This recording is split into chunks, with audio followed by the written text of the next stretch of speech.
Turning our attention now to the ASX, here's Matt Birney and Bulls and Bears with the latest public company views and interviews. Welcome to Bulls and Bears, where we break down the latest ASX announcements from public companies that are doing interesting things. Today's Bulls and Bears report is brought to you by Cynata Therapeutics, ASX code CYP. I'm Matt Birney, and I'm joined now on 6PR by the Managing Director of Cynata Therapeutics, Dr. Ross Macdonald. Hi, Ross. Good morning, Matt. Cynata Therapeutics is a clinical stage stem cell and regenerative biotechnology group. The foundation of the company's specialised stem cell therapeutics is its proprietary Cymerus stem cell technology. Clinical trials are proceeding on a number of Cymerus-based products, presenting the medical profession with a potential toolbox of new therapies to treat a wide range of diseases, ranging from osteoarthritis to possibly even COVID-19. Ross, you've got a lot of medical products being trialled as a therapy for a multitude of diseases. What's the common denominator? How do you explain your technology in a nutshell? Well, the MSC that we're developing, or the MSC products, is essentially the peacekeeper in our immune system. So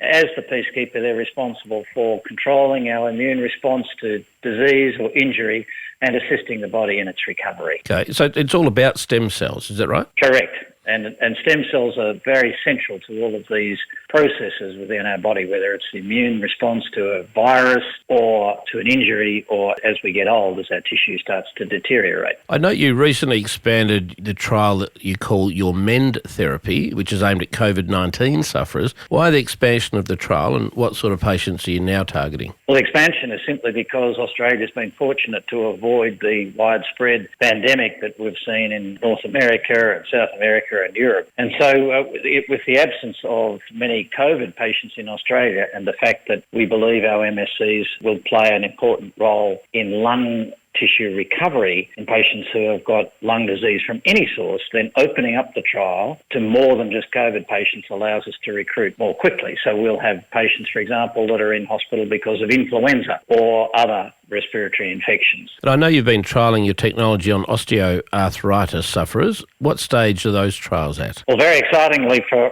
Cynata, that's a phase 3 clinical trial, so that's the last step before you actually go to market, assuming the product's successful. So that trial is underway here in Australia at the moment. It's fully funded by the NHMRC, so fantastic leverage for our shareholders, and ultimately we hope to see a very good outcome in the patients that are already being recruited into that clinical trial as we speak. I see you recently put away an $18 million capital raise, of which $10 million came from bioscience managers who are now your major shareholder. What do they do and what do they bring to the table? Well, most importantly, Matt, they bring endorsement. They're a very sophisticated, long-only, high-conviction healthcare investor that really does their homework in a company's technology and assets before investing. And they put $10 million in December, so very clearly giving us a fantastic validation of our business. Dr. Ross Macdonald from Cynata Therapeutics, thanks for joining me on 6PR today. And remember, Bulls and Bears is only here to give you information, not advice, which you should of course seek independently. I'm Matt Birney. Thanks for listening to Bulls and Bears. For more public company CEO interviews, go to the Money page at 6pr.com.au and click the Public Companies tab.